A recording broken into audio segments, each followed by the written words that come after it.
Morning folks, how are you today? Hold on tight. This bit is a wee bit brutal.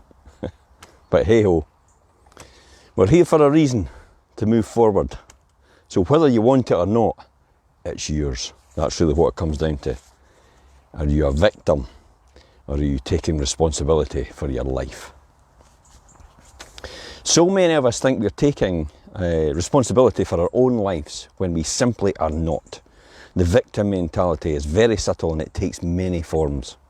Once you understand the concept in this discussion, you will understand the dynamics and handle fear better. The idea of taking responsibility for your own life is probably not totally new to you.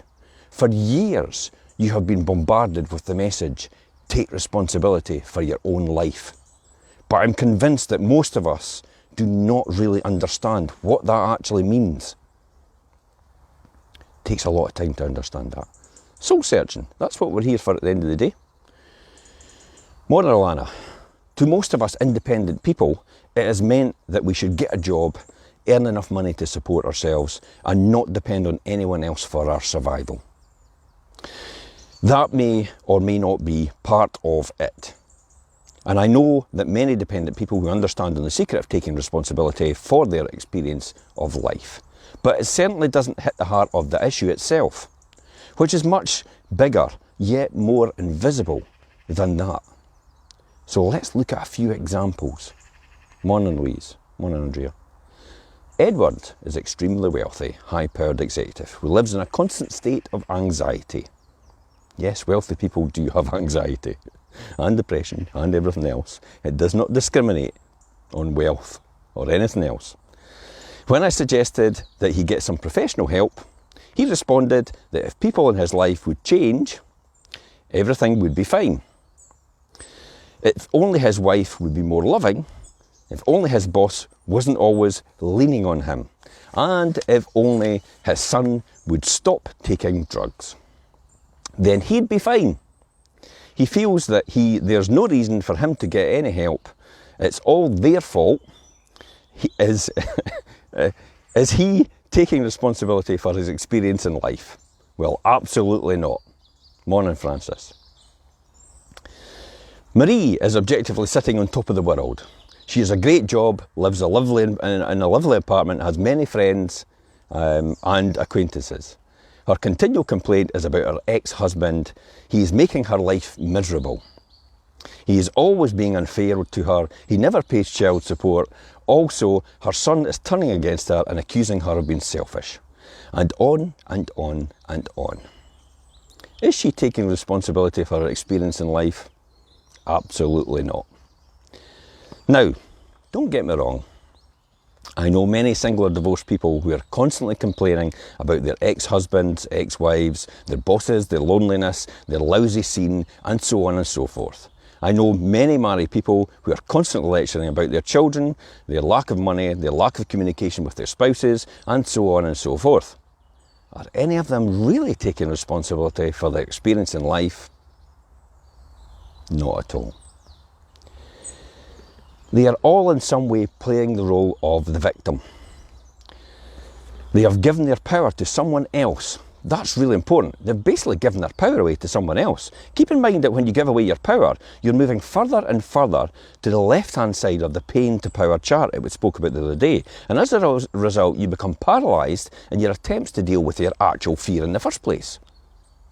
On a more obvious level, if you're in a job you hate, if you're single and you want to be married, if you're in a lousy relationship and you actually want to get out, if your daughter is making you grey before your time, and if generally speaking nothing seems to be going your way and you want to go, you're also playing the role of the victim. No wonder you feel fearful. Victims are powerless. Morning, Jarrett. Told you this was going to be brutal. The truth is, you really are in control, in total control. For some reason, you are consciously or unconsciously choosing to be in that lousy job. You're choosing to hate your single life, you're choosing to stay in your destructive relationship, you're choosing to let your daughter drive you crazy. And you're choosing to sabotage anything good in your life. Or whatever else it may be for you. I know it's difficult to accept the fact that you're causing all of these feelings and that it can take away the joy in your life. It's very upsetting when you begin to see yourself as your own worst enemy. On the other hand, this realisation is the biggest blessing. We've spoken about this in Millionaire Mindset. It's understanding who you are, what you really want, and working towards that. If you know you can create your own misery, it stands to reason you can also create your own success and joy. Since taking responsibility for your experience of life is an elusive concept, I'll explain the components in a more powerful way to live. Note that I've not been careful not to ask you to believe that you're responsible for all your experiences in life, although there's some you would argue you probably are. Rather than ask you to believe that you're causing all of your experiences in life, meaning that you are the cause of your reactions to everything that happens to you. Remember, it's how you react to things that are more important. That's what makes a fundamental difference. If you play the victim, you're going to be the victim.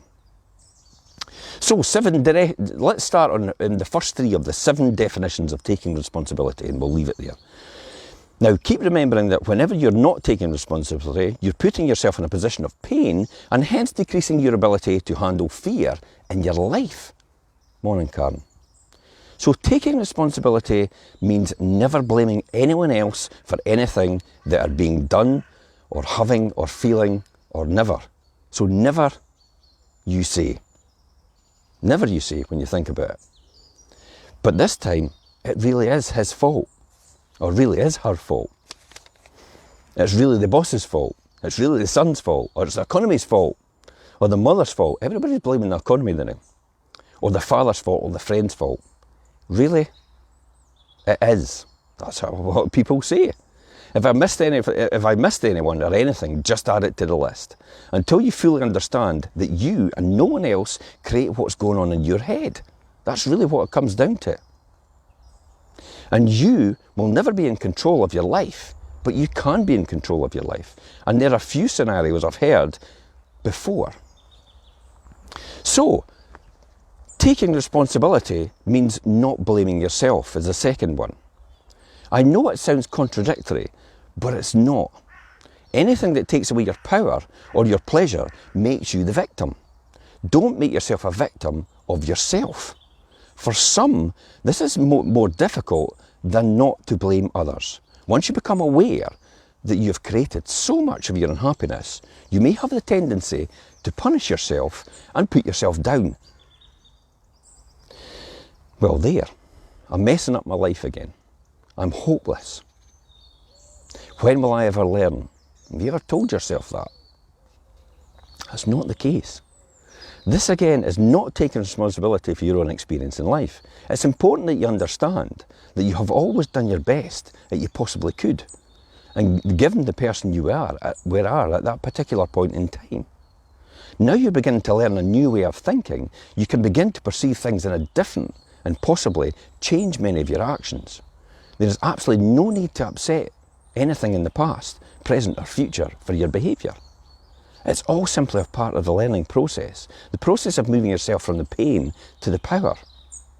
And it takes time, remember. It takes a lot of time, but progressive movements every single day. It's the baby steps. You must be patient with yourself. There is never any need to be down on yourself. Nothing is your fault, really. Yes, you cause your unhappiness, but it's not the reason to cast the blame. You're simply on a path towards your greater self-fulfillment, and it's a lengthy process of trial and error. And I'll see you tomorrow at 7:30 for more beating ourselves up, but realising where we are and moving on from there. See you tomorrow.